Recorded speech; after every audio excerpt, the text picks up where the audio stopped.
Alana? Rick? Jaylo? Yes? We had an interesting morning. Sorry, I just had something in my throat. Oh. I didn't want to clear it. Oh, okay. Why not? I don't know. Okay, whatever.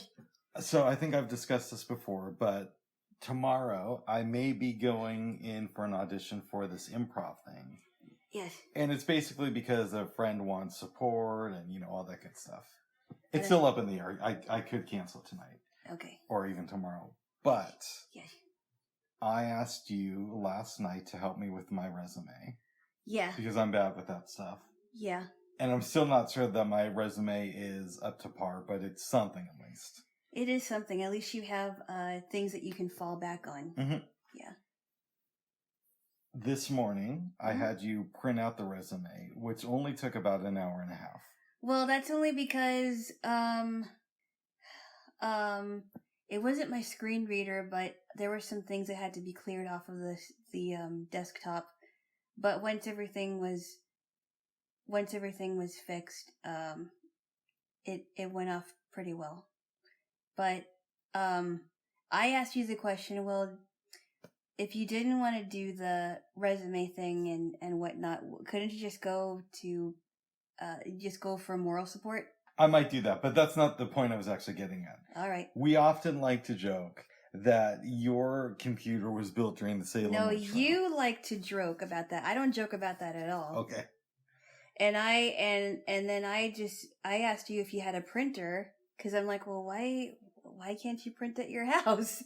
And then I forgot that you don't have a printer, and I said, well, it is good to have a printer in your house. I believe the last time I needed to use one was in early 2018.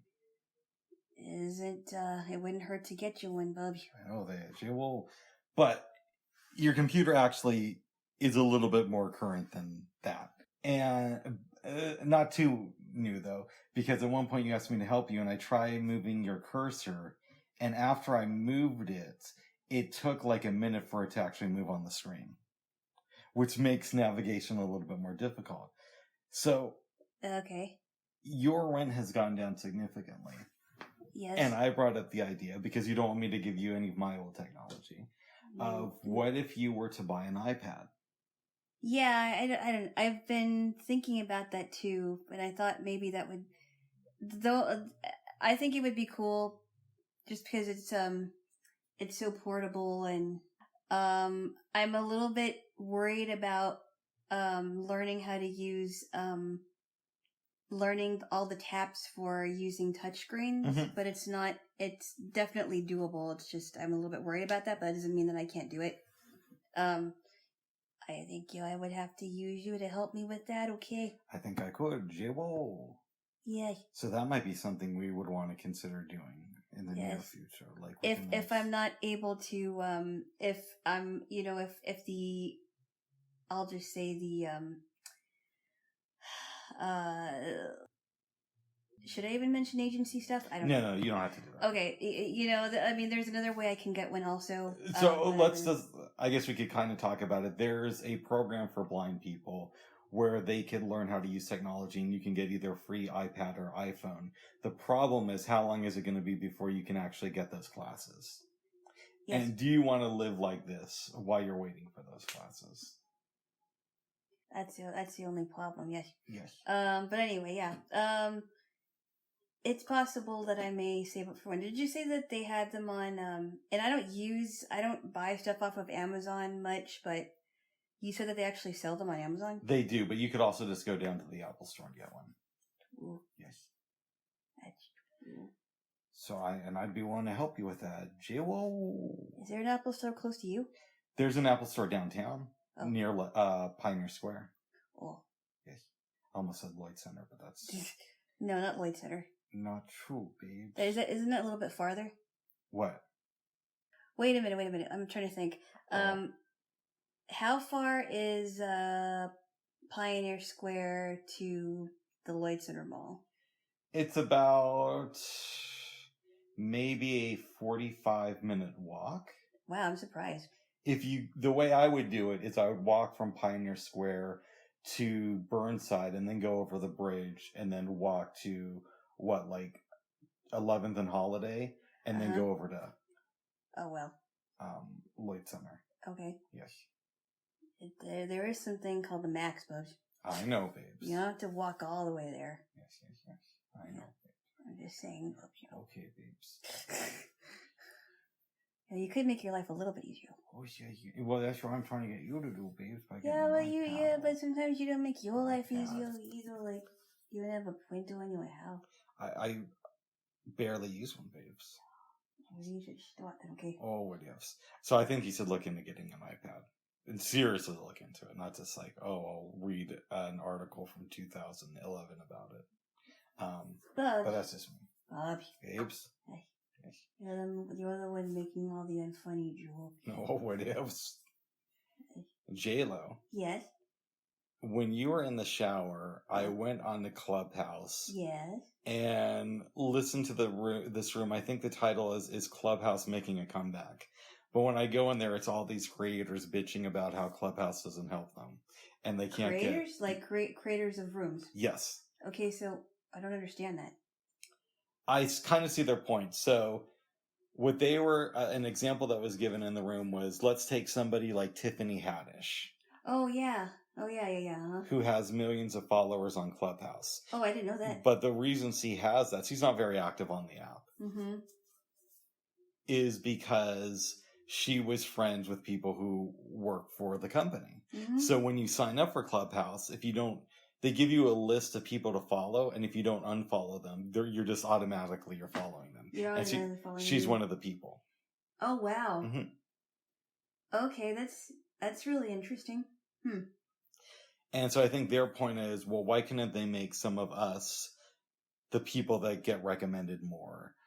Or if we're going to hold a room with somebody, maybe help us promote it by sending out emails or putting one less Bitcoin room up and putting our room in hallway. Did that come up in the town hall? I don't know. I was kind of talking to you doing it too, babes. Yeah, I know. I understand. But Paul did say that they are partnering with the TED Club. And tomorrow there's actually going to be an interview with AJ Jacobs at 8. Wow, yeah. Really? If you want to listen in, I could call you and we could make that happen. No. What is he going to talk about? I don't know, babes. I don't know if I want to wake up that early for that. I mean, I'm sorry. I will be awake. I'll think about it, bud. Okay. It's not that early. I have heard interviews with him before. Right, but you could potentially go on stage and ask him a question. Oh, yeah, that is true. Because I actually thought about reading another one of his books. I think that was written back in the one I read was written back in 2005. So that was a while back. The Year of Living Biblically. Yes. I like that one. That was hilarious, actually. I'd like to ask him, if I got a chance to, I'd like to ask him if he still is taking a lot of the things that he has learned from A Year of Living Biblically and still applying it to his life. So there might be a reason for you to get up early tomorrow. Oh. Yes. Is it for an hour? I don't know. I'm assuming it'll be around that amount of time, but I could be wrong. With Clubhouse, things can go on a while, but he may be new to the forum and only want to keep it to an hour. What room is it supposed to be in? It's supposed to be in the TED room, babes. The TED room, okay. Or the TED group. Okay. Their club. Okay. Yes. Yes. Babes, speaking of sleep. Yes. You slept a lot yesterday. I certainly did. After we got done doing this, it was around 1:10, and you slept until... Actually, it was was it 1:10? I guess it was. That's what I just said, babes. No, I thought it was 12:30, 12:40 something, but maybe that was... Alright. Regardless of that. So it was 12:40, and you slept until 3. Yeah, close to that. And then I slept for another, was it 10 minutes? No, it was like a half hour. Because he kept saying, "Oh, 10 more minutes, Bob." You got out of bed, and then we're hanging out on the couch, and you say, "I want to go to bed for another half hour, Bob." And so finally around 4:30, I was able to get you to wake up. Yeah, because it was okay, we gotta make our dinner. I can't sleep anymore. This is terrible. Yes. Yeah. It'll be interesting to say what your blood tests say once you go to the doctor. Oh. Or learn what they say. I don't really want to talk about the doctor right now. That's fair, babes. Thank you. Why did you bring that up? I don't know, because you might have some issues. But it doesn't mean I don't love you, babes. Well, I honestly think that before you talk about my issues physically, you should go to the doctor and check on your eye. You're the queen of deflection, babes. It's called being on offense, Bubs. Okay. You're very well there, Bubs. I've been doing it all my life. Not really. Okay. I used to defend myself, and now I don't defend myself anymore. Have you ever thought, babes, of just listening to a critical comment and not having to flip it on somebody and just take it into consideration? I've done that so many times. Oh. I've done that way too many times. I don't know, babes. And I thought that a different strategy might be better. You haven't really done it with me, babes. Well, too bad. Oh my goodness. We got into a bit of a discussion this morning about curse words. Oh, do we have to go here? Yeah, why not? No. Nope. Oh, it's getting defensive. It's so inane. I mean, we've talked about this topic ad nauseum. We even talked about this topic one of the last episodes. Yeah, but we were talking about the word fuck, and I said, well, no, hold on, babes. Why is that a bad word, and a word like Saturday isn't, when Saturday is recognition of Saturn, right? And Sunday is sort of a way to give a shout out to the sun god. So you have blasphemy in our language, which is fine, but then you have a word that's just meant to... But no. That's because I think that you're talking about two totally different things in language. When you're talking about the days of the week, now, I'm not saying that it's good that these days were named after gods, but those are the names of the days of the week. What about, like, the names of our months, right? The names of our 12 months. I don't know if they're named after, I know they have something to do with horoscopes, right? Astrology? I believe so. Yeah. I honestly don't know. Okay. That's fair. We're talking about days versus, a vulgar way of talking about the sex act. That's totally different. I would make the argument, babes. I mean, language, yes, people have said that language evolves, but that doesn't mean that just because language evolves. Well, I say that. Okay. And other people too. And it's clearly true, but keep going. All right, keep going. No. Don't grab the recorder, please. Oh, it makes for entertaining episodes here. No, it doesn't. It makes for entertaining episodes. No, it doesn't. I know of at least one person that likes that. Well, I think they like it when we have a verbal argument, and not you. And when I grab the recorder. No, you like that. So, babes. Yes. I'm going to use a vulgar word, just so you know. Trigger warning. Oh, jeez. Go warning. Well, why couldn't we just say fuck is another word for sex, and therefore it's okay, because it's referring to an act? Yeah, I just don't agree with it. The word gay isn't even supposed to mean men having sex with men. It's supposed to mean happy, and even if people use it differently today, it doesn't take away from the fact that word actually means happy. But the word queer, right? Queer is now used to describe the LGBTQ lifestyle, right? Queer doesn't mean that. Queer is supposed to mean weird or not unnatural. I would make the argument that language evolves, and maybe that's what those words originally meant, and maybe you could still use them in those contexts, but now it has a greater meaning. Who said it had a greater meaning? It's just been distorted. No, language changes over time, babes. It may change over time, but does it make it correct? No, it doesn't. Well, then what do we call the days of the week? Because is it correct to use the name of false I idols? think I don't. I'm kind of wondering if they were originally supposed to be that. I can't. I honestly cannot answer that question. Oh, Buzz.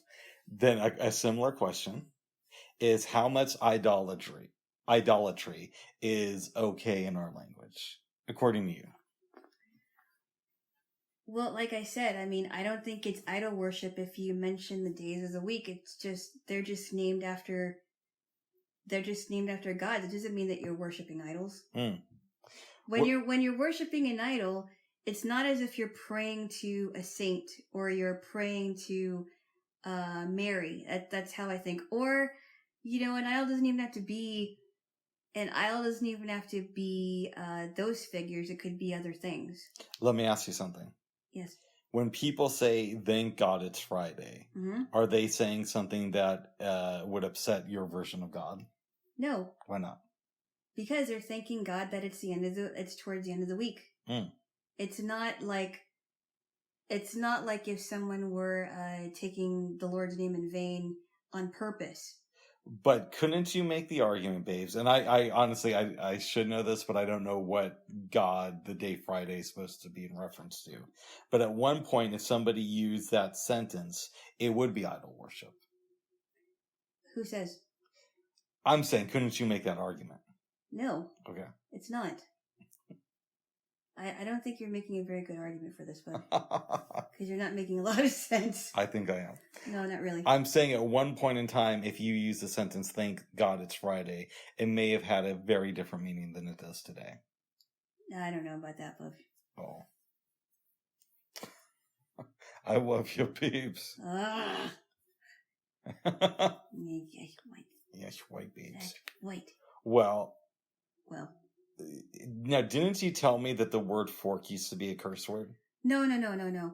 I think what happened is I thought I heard this a long time ago that, and I need to look that up because I heard this on a certain show that I don't listen to much, but I've heard parts of it. But it said something about something about the word fork and using it to like the word not necessarily fork but forking. It was supposed to be comparable to having sex or something like that. I don't remember where it came out of, and then somehow that ended up being the ever famous word that people like to use. Okay, here's a question for you. And I actually don't know the answer to this. Okay. But let's say you do some research and you find out that the word fork was originally a metaphor for sex and it was a dirty term for sex. Would you stop using it in your conversations? Would you say, hey, pass me the utensil that's not a spoon or a knife? No. Why not? Well, if in fact fork was supposed to originally be the utensil and not the other word, because as you know, things evolve into slang, right? Yes. Doesn't make it right, but words evolved, verbs have changed into slang. For all I know, forking could have been a slang term. Right, but that's what I'm saying. What if it started out as a slang term for sex? I doubt that it would start as a slang term. But if you... Bubs, come on. Okay. Come on. I can tell this is sensitive. No, Bubs, I'm trying to get this to get this to you. You know that that original words don't start from slang. Well, where did the term, and excuse my language, but where did the term fuck start from then? I think it was, I'm not sure if the word was supposed to be forking or fork, but that's what I heard. I don't know if that's correct. We're going to do some research. Maybe I'm not sure if that's correct or not. So that's just something I heard. It could have been from somewhere else. I don't know. Okay. How about this? Why don't we agree to table this discussion for a later time? Thank you. Yes. And give me a kiss. No. Yeah, because I just tabled it. Please do for more weird. Hey! I'm joking, babes. Give me a kiss. Why am I always a butt of your joke? You're not. Give me a kiss. Babes. Oh my goodness. Oh my goodness. Oh my goodness, always making the farting noises, but I still love my It's just farting funny, sound. Bubs. It's Oh not. my It's not like I'm obsessed with it, Bubs. Okay. And it's not like you don't do it either. Make farting noises? No, fart. I not nearly as much as Whatevs. the person I'm talking to. Whatevs. What? All right. Let's get back to the topic. Whatevs. I love you, babes. What ifs? Whatevs. What ifs to you, babes? But anyway, so those got printed out, and we went on with the morning. Right. Talking about language and all that good stuff. All right. Yes. Babes. Yes. Are there any topics you want to bring up? Not really. I have a couple dreams that I want to talk about later on. Okay. Let's say that I have finished my book on the Beatles. You never give me your money. The Beatles. Oh, you did finish it. Yeah. I think it's called The Beatles After the Breakup is the Was it good? I enjoyed it. So a little bit of clarification. I think it was yesterday I said that the book claims that a month before John Lennon died, he said in his sworn affidavit that he was thinking about reuniting the Beatles. Later on in the book, they go into that more and they say, yeah, he did say that, but it might have been because they were fighting copyright lawsuits and whatnot.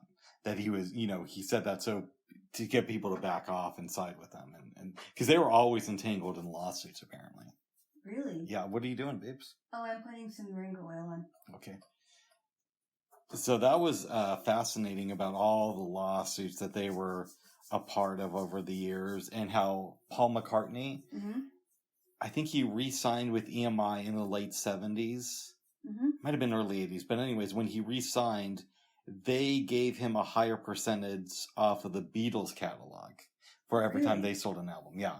And the other Beatles didn't know about this until like 3 or 4 years later. Wow. Yeah. And they were like super pissed at him. But EMI kind of said, well, listen, he's been loyal to our company. You guys did solo careers. Paul McCartney has been with this label since 1962. So why shouldn't he get some more rewards for that? How do you feel about that, babes? I'm not too sure about that. I can kind of understand why they would be mad at him, but I don't know enough about the situation to really give a comment. Yeah. And apparently, I don't know if this is still the case, but after John Lennon died, Yoko Ono gave Julian Lennon, I think, 150 pounds a week. Wow. And that was his inheritance. Or a month, rather. A month. 150 pounds. Which is probably like $180. That's crazy. Yeah. That's not even, wow. 100, it's like she's giving him that much of an allowance? That's crazy. Yeah, I think that's way too low. How much is a pound in it's not a rough calculations, but my estimate is it's like $180 altogether. Wow, for 150 pounds. Yes. Then that means that I'm guessing that the pound isn't even close to an American dollar. I don't know, babes, but the point was it's not worth a lot of money. That isn't worth a lot of money. And and John Lennon was like a super rich dude. I bet that Sean Lennon got most of it. Oh yeah, he's probably. Yeah. I think they said either in the book or somewhere I checked that he has like $100 million, I think, or $200 million. I would imagine that between John and Yoko, that because he was clearly more in love with Yoko than his first wife Cynthia, which is really sad. It's like Sean Lennon was like his golden child. Julian Lennon was kind of. I mean, I felt bad for Julian. He was left out in the cold. It seemed that way. Even though he did write a song about Julian's picture that he drew for him. Oh, he did? Lucy in the Sky with Diamonds. That wasn't about a picture he drew for him. Yes, it was. No, it wasn't. Yes, it was. No, it wasn't. Yes, it was. It was about, my dear, a student who was at the same school as Julian. Well, I love you, peeps. I love you, Jaylo. Yes. Well, regardless of how we feel about Lucy in the Sky with Diamonds, I still like that song. That's good. And that's one of my favorite ones. Of all time. Well, one of my favorite Beatles songs. Oh. Not of all time, but not one of my favorite songs of all time, but one of my favorite Beatles songs. Nice. Do you agree with me that they are the best band ever? Or at least best pop band? They are, yes, I would say they're one of the best. If not the best, at close to the top, yes. Who else do you think would be Well, there's close? just so many. I mean, there is so many. The Funk Brothers. Okay, that's a good... The Funk Brothers actually made more records than the Beatles. That is true. Okay, so so the Beatles and the Funk Brothers are pretty much at the top. That's a good point. Yes. Yes. I am glad that they finally got their royalties, their recognition that they should have gotten. I am too, babes. Yes. They are just fabulous. Yes, they are. Whoa. Yes. I bet that that a lot of them are gone now. I'm sure. Yeah. Yes. But so the book about the Beatles was good. The other thing, and I've kind of heard this other places, was, you know, when George Harrison was attacked in his home? Oh, when was that? That was probably Christmas of '99. Wow. Mm-hmm. And when did he die again? He died in November 2001. Oh, okay. That was just 2 years later. Okay, I do remember that because my mom mentioned it. Yeah. They kind of played it off in the press like it was no big deal. He was literally attacked. Yes. Wow. But the book goes into detail and says, hey, he was really close to death when this happened. Wow. Yeah. And it probably took a lot of years off of his life. Wow. Yes. Wow. They didn't say that in the book, that it probably took a couple years off of his life, but they said that in the Scorsese documentary about George Harrison. That's not good. And apparently George Harrison really had some issues with John Lennon. Wow. Yeah. Yeah. Yes. So they weren't getting along at all then? No. Wow. That's what the book makes it. What about Ringo? I think John Lennon was cool with Ringo, and so was George Harrison. Because they did some music together, the three of them. Yeah. I know that when George died, Ringo wrote a song for George, and I think it was called Without You. Mm. Yeah. And it was good. Nice. Yes. And he made a reference to Within You, Without You, because that was one of George's songs. Yes, it was. Yes. Yes, baby. I have to say it was pretty cool. I mean, that was when so I was taking an online music class. There's a book that, do you mind if I mention the book name? No, go ahead. So there was a textbook that I read, and it was called Music of the Peoples of the World.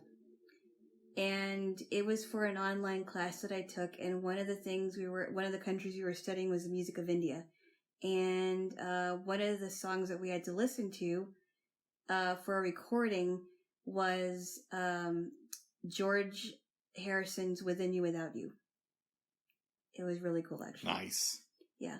Very underrated. Well, I don't know if you could say that, because he was super, not super rich because he blew a lot of his money. Yeah. But he could have been super rich. Yeah. And, he was part of the Beatles. Yes. And the Traveling Wilburys and a number of successful solo. Traveling Wilburys. I remember. I've heard of that group, yes. Yes.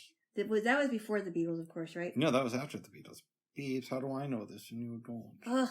Bubs, that's how much I know about the Beatles. I don't know a lot about the Beatles. Oh my goodness. Roy Orbison was in it. Oh. Tom Petty. Traveling Wilburys. Yes. Bob Dylan. Dylan? Yes. It's Dylan. Okay. Yes. Yeah, Bob Dylan had an interesting life, especially when there was some speculation about how his wife died.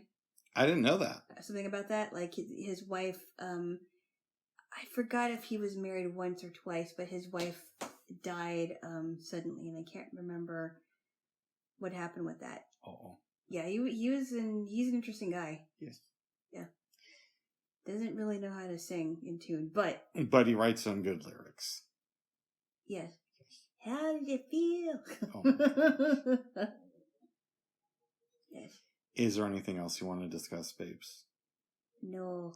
Let's talk about the movies then. Yes. Why don't you recap 8 Days a Week? So, 8 Days a Week was chronicling what was going on with the Beatles when they were becoming what year would you say roughly what was going on? I would say it basically covers their years as a touring act, with some focus on the studio and the early movies, but it's mainly about them touring. Yeah, So, how they were. I would say between like 64 and like the end of 66. Yeah, there was.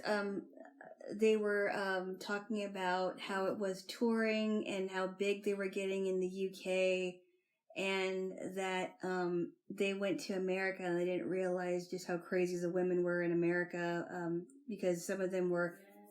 I think at one point they were in a concert and there was like 6,000 or more that were, and this was like, I think they were crowding the stage, right?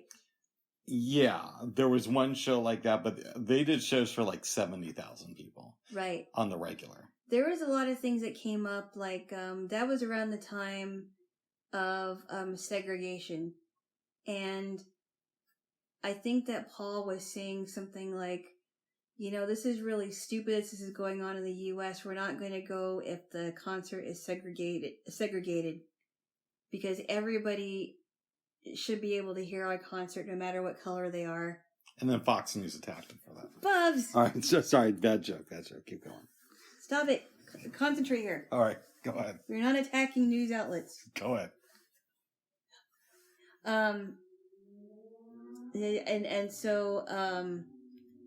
So they were talking about that. Whoopi Goldberg was talking about how she really enjoyed the Beatles and how her mom was able to get 2 concert tickets, and her mom was saying, I don't have any money, and then telling her, okay, we're going to go somewhere. I'll tell you when we get there. I'm not going to tell you yet. So they go to... I think it was Shea Stadium. Yes, I was going to say that. She gets out of the car. She asks her mom, where are we? And she's like, we're at Shea Stadium. Like, why are we at Shea Stadium? And then she holds up 2 tickets and she realizes that they're going to see the Beatles. And she was really, really excited. She's really good in the documentary. Yeah. Yes. Yeah. And then it had this historian, I forgot her name, but she was talking about what it was like being a black girl, going and seeing the Beatles live and not being segregated. I forgot what was her name? She was from... I forgot what her name was, but she was good too. Mm-hmm. Yeah. Yeah, it was very good. I forgot what her name was, but it was a really good documentary. And they even touched on the infamous, the Beatles are popular than Jesus comment. More popular than Jesus comment. Which I thought was really stupid of him to say. But, and then Paul was explaining that he had to apologize. Yes. Yeah. Well, sometimes things get taken out of context as well, and, he's allowed his opinion too. And so are we. That's right, babes. My former rock history teacher said that was a really stupid comment. Yeah, but he pressed the buttons, and, that's what you got to do sometimes. And also, the comment would have gone nowhere, not offended people, had it not been picked up by the American press. So you could make the argument that they're just as guilty as John Lennon. Of offending people. I don't know. Oh, babes. In any event, in the movie, they talk about how touring, at first it sounded like this really fun thing, but then it became more of a chore for them. Yeah.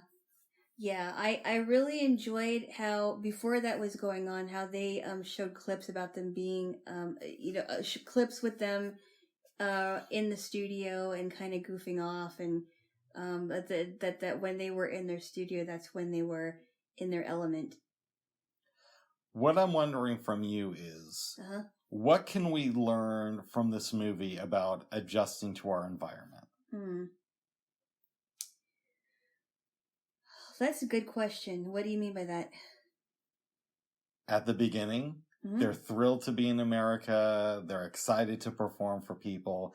And by the end of it, they just want to get off the road. It's burnout. Yes, it's burnout. Yeah. But had you told them, hey, you're not going to want to perform live, had you told them that in 1963, you're going to get tired of performing and making all this money in America in like 3 years, they probably would have thought you were insane. Yeah. Well, that kind of goes back to when we were watching That Thing You Do, right? Mm. It's a very, even if it was a fictional band, The Wonders, it's a very, it's a realistic depiction of what bands go through when they go through burnout in some ways. Well, more so the Beatles, because they really did go through, they really were getting tired of performing and doing all that. What can we learn from this movie, though? About maybe getting a little bit too comfortable with our own surroundings. Yeah. I mean, it's like, when we have fantasies about being in a band, it doesn't matter what band, we think, oh, we're going to make a lot of money. We're going to meet a whole bunch of people. There's going to be, the guys are thinking there's going to be girls throwing themselves at us, because it's literally a fantasy in their own head. Mm-hmm. But then when it comes to reality, they snap back to reality and are like, you know what? This is really hard work. We have to wake up early and get to the studio. We have to think of what we're going to do for the next songs. We have to figure out who's going to be on what instrument, if they have multiple, if a person does like multiple instruments, plays multiple instruments.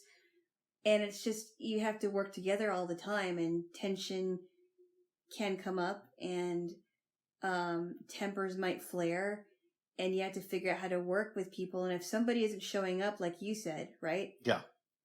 If somebody's bringing the group down, you got to figure that out too. So it's just that, fame and fortune is fleeting if you don't know how to handle it. That's not the message I got from this. You don't think so? It's an interesting one, but the message I got from this is we sometimes forget to count our own blessings. Mm-hmm. Because I'm sure if the Beatles, and to some extent they did this, but in other ways they're in bubbles, but I'm sure they talked to groups who they were friends with during this period and complained about, I got to go out and play in front of 20,000 people. Yeah. They're not even going to hear what I'm doing. Right. Their fellow musician friends were probably like, I would love to play in front of 200 people. Uh-huh. And you're complaining to me about how sucks it is to play stadiums. Yeah. Right. And I think oftentimes in life, we can forget to look at the things that are going well, because familiarity can breed contempt. Yeah. I mean, even playing in a small ensemble, like how I played in a small flute choir at school, that was a lot of fun. And we weren't performing in front of 1,000 people. Sometimes we performed in front of small groups. A question becomes for you, Babes. Yes. Let's say you would have, I don't know, life would have taken a strange road, and as soon as you left school, you would have gotten a job in a flute ensemble. Yeah. And by some weird twist of fate, they would have become the most popular group in the country. Uh-huh. And now you're touring stadiums. Yeah. At what point do you think that would have gotten boring for you? And I know it's hard to say, because I don't know that it would have gotten boring. It would have just gotten very tiresome. It would have been like, well, even when I was in college and I was nearing the end of my school years there, I was ending, I was getting to the end where before I graduated, I felt a sense of almost burning out, because there was rehearsal, there was practicing, and then there was performing, and I wasn't just the only one performing. I was performing with other people, and I was performing alone. And it wasn't that it was boring, it was just, I was so tired. And it was emotionally draining in some ways. Not only that, I was just recovering from being sick, too. Yes. So that doesn't help. It doesn't help with the feeling. But when I was well enough to perform, I mean, there were times where just like, I'm so exhausted. In my head, this because I haven't really been successful in the performing arts. Uh-huh. I mean, I've done a few things, but it's somehow magically everybody else gets the credit. Right? I kind of feel like I haven't been as successful as I'd like to be. Yeah, but here's the thing. Yes. Cynically, I tell myself, well, I could avoid getting burned out if the paycheck is right. Uh-huh. But I do wonder how quickly burnout would set in if I played stadiums. I'd like to believe it's never, but something tells me I could do that for like a year. I think it would be, I think a year probably, or maybe even less than that. I'm sure it would be. Start to get old. Yes. You still haven't read Steve Martin's book. No. Born Standing Up, but he touches on this because he used to play stadiums. Wow. And he thought it was boring? Or he thought it was tiring? He eventually just started to become part of his routine, and he didn't know how his comedy could keep growing. Mm. Yeah. So, I mean, in some ways, I empathize with the Beatles.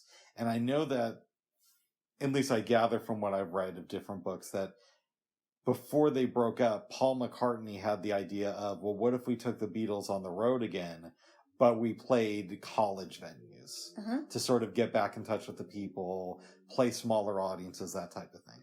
Yeah. And it's an alternative history question, but you do wonder what would have happened if they would have taken that advice. Yeah. Did you know, and this is kind of a side note. I'm sure it is. Did you know that, no, it is. Did you know that Simon and Garfunkel started off in college performing at, I forgot if it was coffee shops or, I forgot what it was, but they started performing as college students. I didn't know that. Yeah. That doesn't surprise me, though. Yeah. Yes, and somewhere in the midst of all that, Art Garfunkel met his friend who was the story, the person behind The Sound of Silence. You've mentioned that here before. Okay. Yes.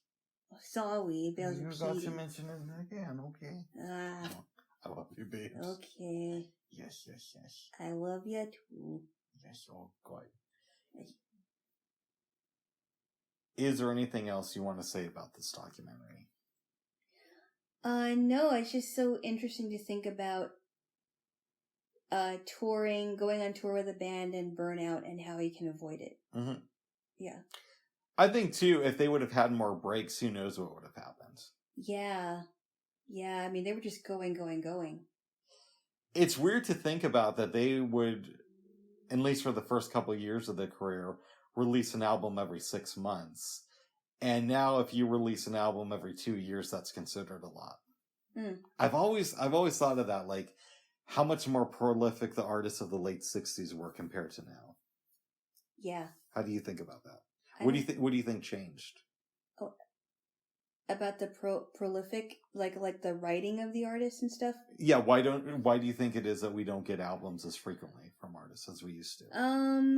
That is a really good question. Maybe it's because there no longer is originality anymore. There are people that have written, like Diane Warren is a famous songwriter and she's written for people, but now you don't really see like new up and coming artists writing things, or maybe you hear about one or two songs, but then other people write stuff for them. How many of them do multiple albums a year consistently? I don't know. Yeah. I don't know. I'm so out of the loop. Oh my goodness. But it wasn't like that in the 90s where you got people still writing stuff, writing their own songs. But they weren't as prolific as they were in the 60s. They weren't as prolific as in our parents' generation, I don't think. No. Yeah. I think it's just a lack of originality. You may be right. I don't know. That's my guess. There has to be more originality. I do wonder what the music business is going to look like in 20 years. I don't know. It's something that we have to watch and see. Because people can't really make a lot of money off of streaming anymore. And touring is kind of going down the tubes. So I don't know. I don't know either. Yes. It's driving a lot of people out of the business there. Jaylo. I don't know. I mean, we speculate that, but do we really know that what's really going on behind the scenes of recording studios and things like that. I don't know. I mean, there's obviously going to be people making music in 20 years, Mm-hmm. but I don't know how many young folks are going to be attracted to it. Mm. You know. Don't know. I do believe that there still are younger people that are close to our age, and younger that really do have really gotten interested in the old stuff. Yeah. So I do believe that is very encouraging. As I grow older, I listen to a lot of older songs and artists. Yep. Like, I really think, I mean, let's say, Leon Bridges, for example. Mm-hmm. Still a relatively young guy. You notice that him and other artists have been reverting back to the old school style. I like that a lot. I love that. When I was in my early 20s and I took a history of jazz class, I didn't know much about it, and I'm like, I really wish I would have learned about this genre earlier in life, because I think I would have had much more of an appreciation for it now that I'm a little bit older. I don't know. I could see that. But yeah, I like that they're reverting to it, because now it's like, this is the stuff that the stuff of my the music of my parents' generation in some ways. And some of it's really good. It is, yeah. Taking a cue from Otis Redding and Al Green, Wilson Pickett, it's those who have gone before. It's really cool. It's really cool, yeah. Yes. Yeah. Jaylo. Yeah. Any last comments about this movie? Go watch it. It's really good. Yes. I really liked it better than A Hard Day's Night, honestly. Even though it had Richard Lester. Yeah, even though the Beatles did say that they liked making that movie. The end result wasn't that good. No. I don't really have any desire to watch Help. Yeah, I'd rather listen to the song.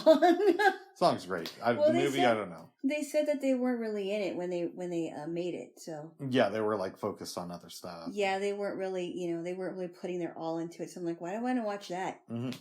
I'd rather listen to the song. Buy the soundtrack, or but I'll never think of the song the same way again, because when John Lennon wrote it, he was talking about his insecurity.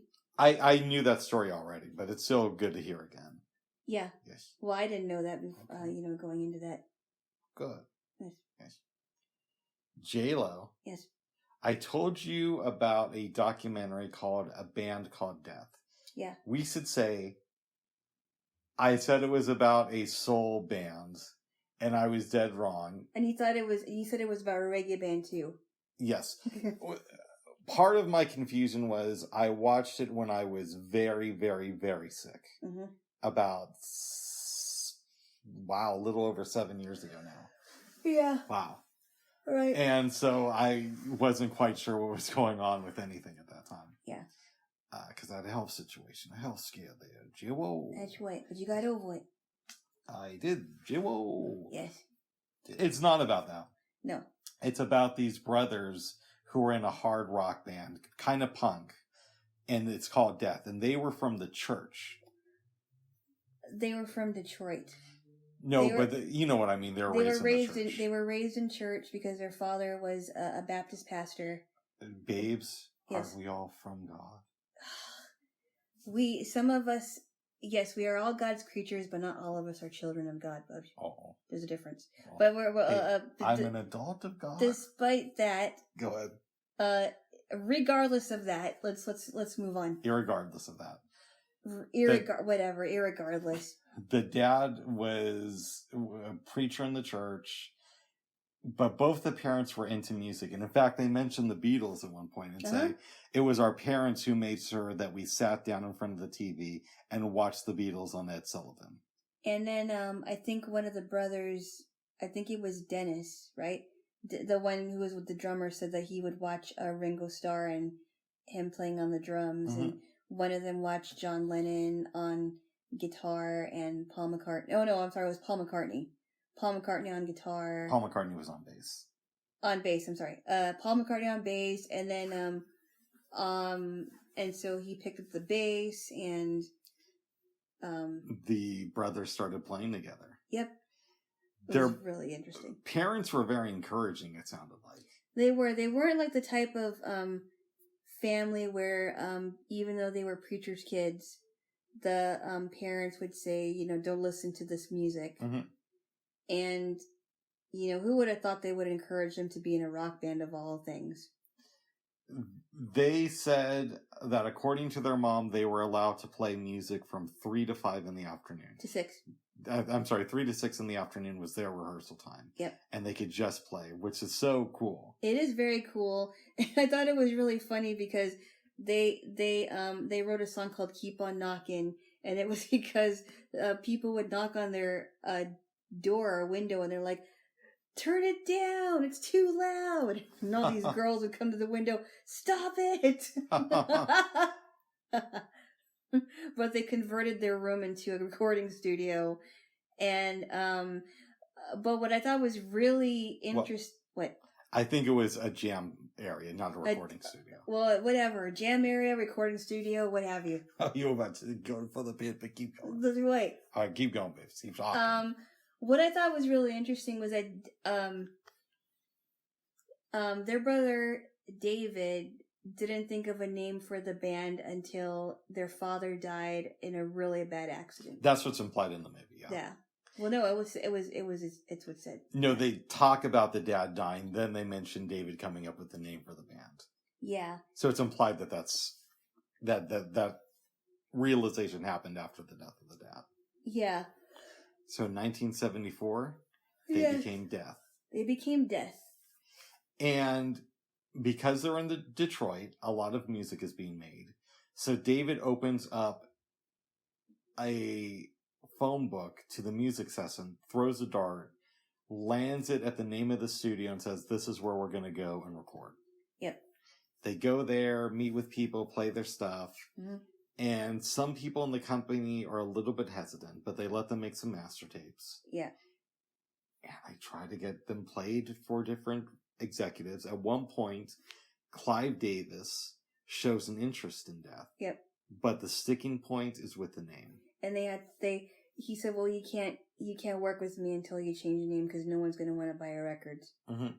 But their brother basically told Clive Davis where to go, and he said, we're not going to change the name. And the brothers argued about it because they were like, well, this is an opportunity. We can work with Clive Davis.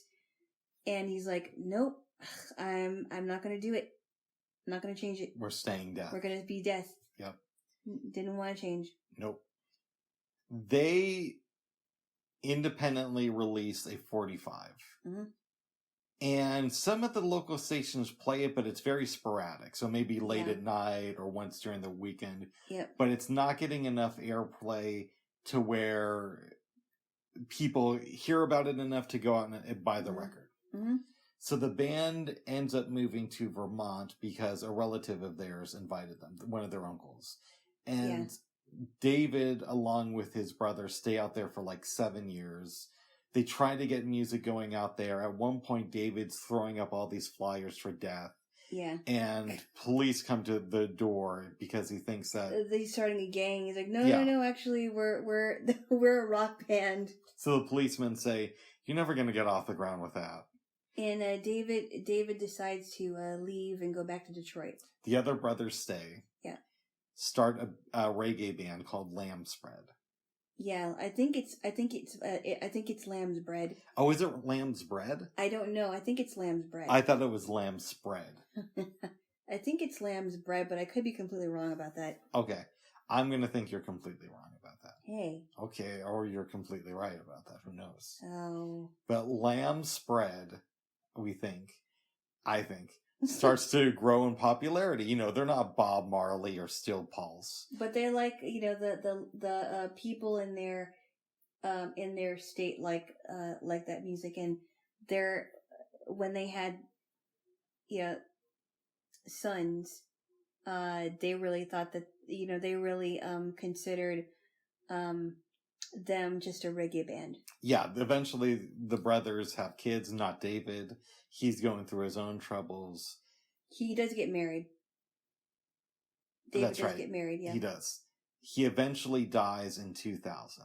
Yeah. But before he dies, he gives the master tapes to his brother. His brother Bob. And says, one day the world is going to come looking for this. And I want to give it to you. I want you to keep them. Because I know that you're going to take good care of them. And Bob is a little bit like, come on, bro. Are you sure? And he's like, I really believe that they're going to come looking for them. A couple months later, David passes away from lung cancer. Life kind of goes on. And then because of the internet, the 45 that they released as Death picks up in popularity. Yeah, there was a record collector who found it. People, I think, the friends of the brothers got... The friends of their son. I'm sorry, the friends of their sons got 45s because they were able to get it. And one of their sons seems like a really nice guy. He tells the story about how there was this girl he used to hang out with in college, and she liked obscure records. And one day she comes raving about this record called Death. He listens to it and realizes it's his dad. The band.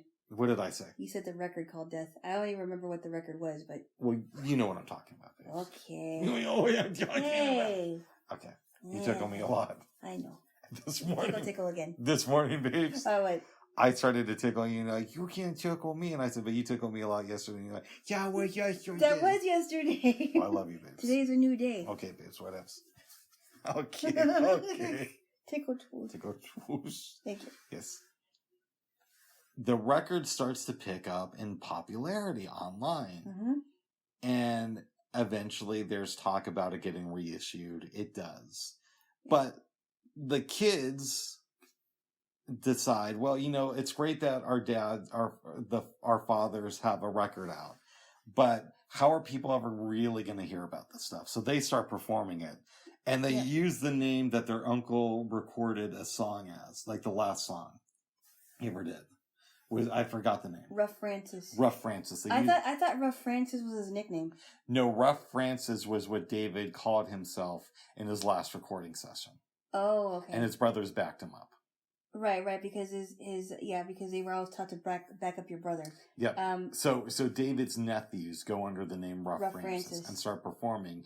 And at one point, Joey Ramone invites Rough Francis and Death to play at his birthday party, and it sparks this thing. And eventually, Death, the original lineup minus David, and with the guitarist from Lamb Spread, go out on towards Death. And that's kind of how the movie ends. Oh, well, there's the death of the mom. Yeah. In 2009. What was really, and I think I should mention this, was really impressive to me anyway, was that even though they were in this rock group, and David was clearly the leader of the band because he came up with the name and everything, and he wanted to think of it in a spiritual way because of what he was taught by his parents. And I think he said, on the cover there was like a triangle, right? Yes. And what else is on the cover? A triangle? I forgot. Yeah. Yeah, and he was looking up at the sky, and he said, he said that he believed that God was watching over the triangle, which is his three brothers. Mm-hmm. And I thought that was really cool that he mentioned it, and that he never forgot his roots. I am a big Beatles fan, and I really enjoyed 8 Days a Week, but I think a band called Death is better. I would agree. Mm-hmm. I would agree. Yeah. What can we learn from David and his brothers about perseverance? I think encouragement goes a long, long way. Their parents, can you imagine if their parents were like, no, you can't do this because it's the devil's music or whatever it is, and did not encourage them to jam when they did. They would be the band that they are. They wouldn't be. No, they wouldn't be. Yes, you said they would be. They wouldn't. No, I said they wouldn't. Okay. And they kept persevering even though people, even though they got rejected left and right. They just wanted to go forward, even if the other two brothers started their own band. What does this tell us about how sometimes your idea can be right, but your timing can be wrong? You mean like getting rejected and then... Well, it's not only that they got rejected, but David never got to experience the success of that. Yeah, and I think that's what's been sad for them, is that they, even though he knew that people were going to come for their music eventually, he wasn't around to see it, and that's what's really been heartbreaking for them. And but I think it came around full circle when when Dennis and Tammy were watching their son and their two other nephews playing the same record playing the record that they actually recorded together, and how they were honoring their uncle. And it just came around full circle. What can we learn in this movie about the importance of family? Family is very important, just like they've talked about, if it wasn't for family, we wouldn't be here. Because our family was with us and they encouraged us. I thought that was really great.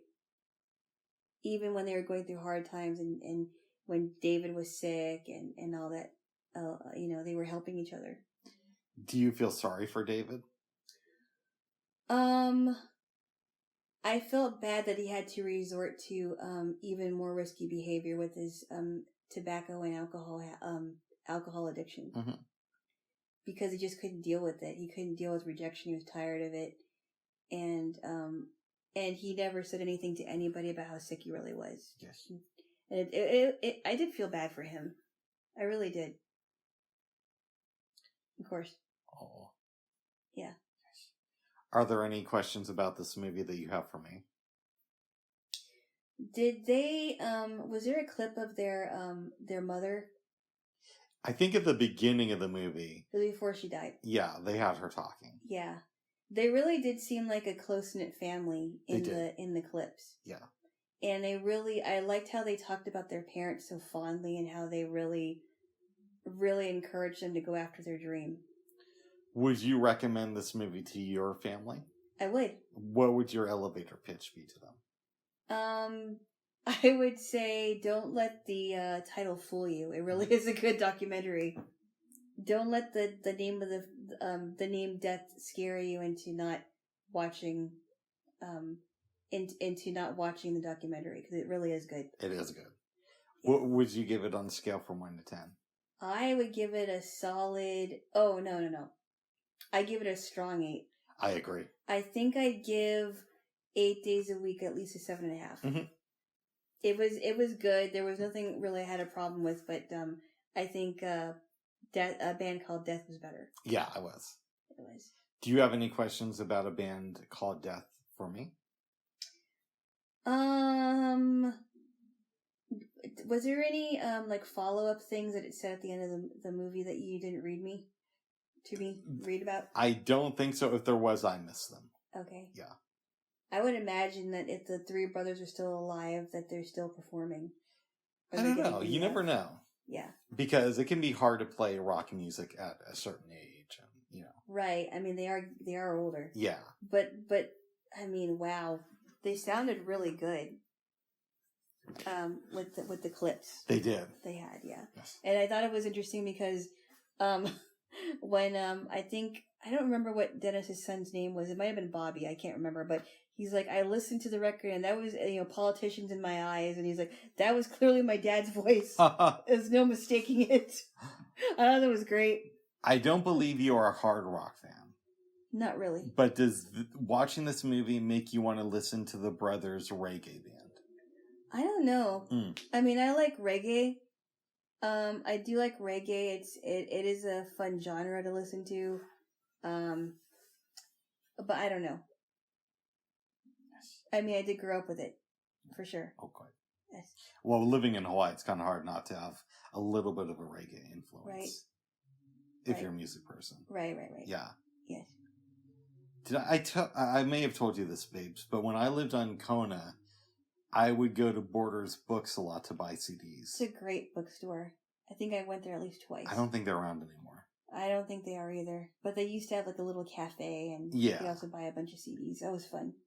So I heard that the Borders Books in Kona was the third highest grossing Borders store as far as reggae sales goes in their entire company.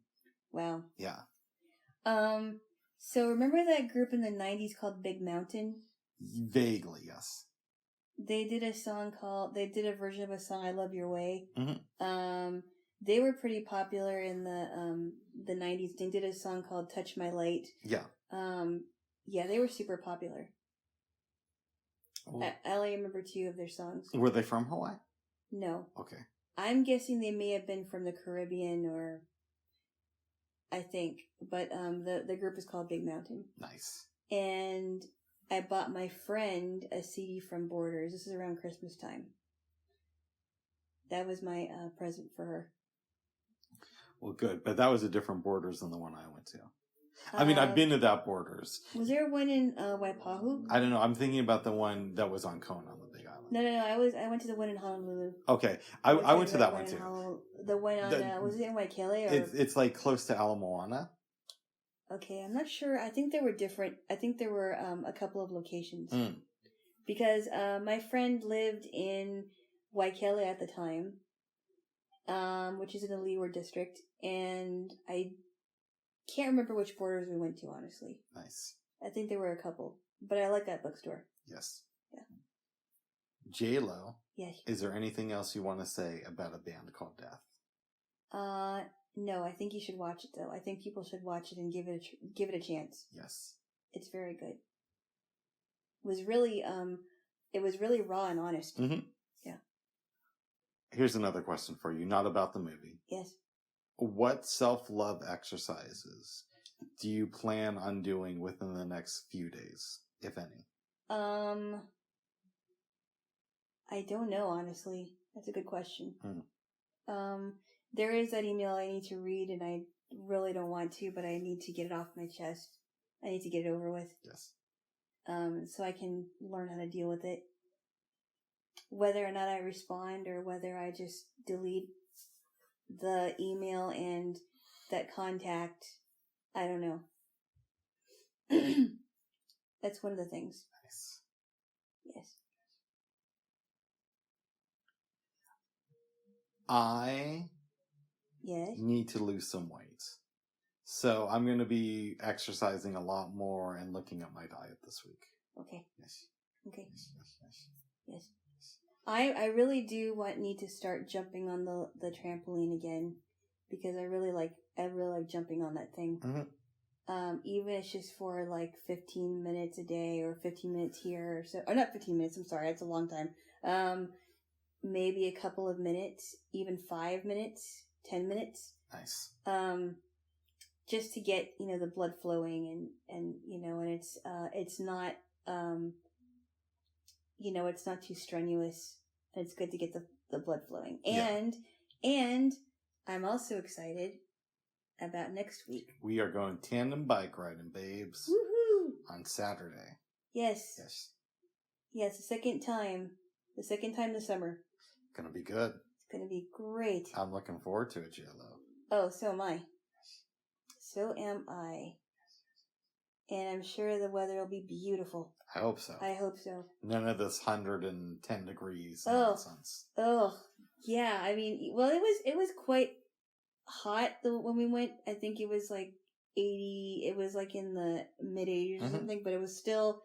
I mean, we still had a really good time. Yeah. Yeah. Babes. Yes. Have you been having any dreams? Yes. In fact, I mentioned that I was going to talk about my dreams.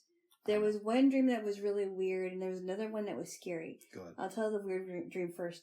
I had a dream that I was telling people that it was going to be my birthday on a Sunday, which is weird because my birthday was already past, and I thought it was going to be my birthday on a Sunday, but in my dream, I realized that it's not April, it's August, and the birthday was my friend's birthday on Sunday. Yeah. And it was late August. Yes. And the second dream I had a dream that this guy that you're friends with, his name was Eric. I don't believe you have a friend named Eric. I don't have a friend named Eric. Okay. Well, he proceeds to attack me in a room, and I'm screaming for you, and I was able to kick the guy off of me. Wow. Yeah. But it was scary because he was much bigger than I was, and I thought he was going to hurt me. Yes. I thought that was not good. But I did what I was supposed to do. Well, good. Yes. Babes, before I tell the dream I had last night. Yes. Yesterday, did I talk about the other dream I had with you? I don't remember. I'm going to talk about it here. Okay. We were in your apartment complex, but out in the hallway. There was like a common area. And you and I were on these couches. You were kind of laying down. The TV was on. And you kept making statements about the TV show, like interrupting it. And then you kept saying, one last statement about this show. I got one last thing I have to say after everything you would say. And then finally somebody said to you, well, why don't we go and talk about this? And she said, you said, well, why don't we go to my apartment and I can tell you more about what's going on. You said, you said that she asked me, right? Yeah, that's what I just said. Okay. Yeah, I just said that, babes. Oh, I see. Okay. Yes. That was the dream from like a night or two ago. That was odd. Yes. Now, last night, yeah, I had a dream that for whatever reason, people were all kicked out of their homes. But it wasn't just like one or two people. Like the entire city had to vacate their apartments. Wow. You and I got together, and the government was issuing vouchers for people to go and stay in hotel rooms. And you could only stay in one hotel for 3 days, but after that you could go to another hotel. Right. We go to a hotel, and they had a trick that they would do. So they would give you the vouchers, and then they turn off the elevators and walk away and close the doors to their office. That was weird. Whenever you would ask them, well, what room am I staying in? That sounds very strange. So you couldn't actually stay in a room. Yeah. We went to one hotel, they did this, we go to another one, and there's a lady in front of us who gets the voucher, is asking what room she's in, and the person just closes like a little window that they had, and the lady walks off. It's very strange. We get our voucher, and I say, we're just picking a room, and we ran up these steps to find a room. That's odd. Yes. Didn't you say they asked you if it was legal? You asked me if it was legal. Okay. I think we actually got inside the room and you asked me if it was legal. And I said, I don't care, we're doing this. That's odd. That is very strange. Well, the apartment thing was weird. Yes. Actually, you did tell me that the other night. But did I say it here? No. Okay. I don't believe you did. Okay. That was an odd dream. Yes. Was I actually lying down straight on the couch? On the couch? On the couch, yes. Where were you? I was on the couch next to you, babes. Oh, that was strange. Like, one last thing, and then one last thing. Yes. Oh, it's odd about our dreams. Yes, babe. Well, is there anything else you want to say, Jaylo? I don't think so. All right.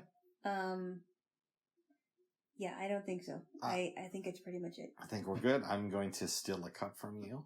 Yeah. And then go home. But first we might make out. Yeah. Yeah. All right, so bye for now. Bye-bye. Bye.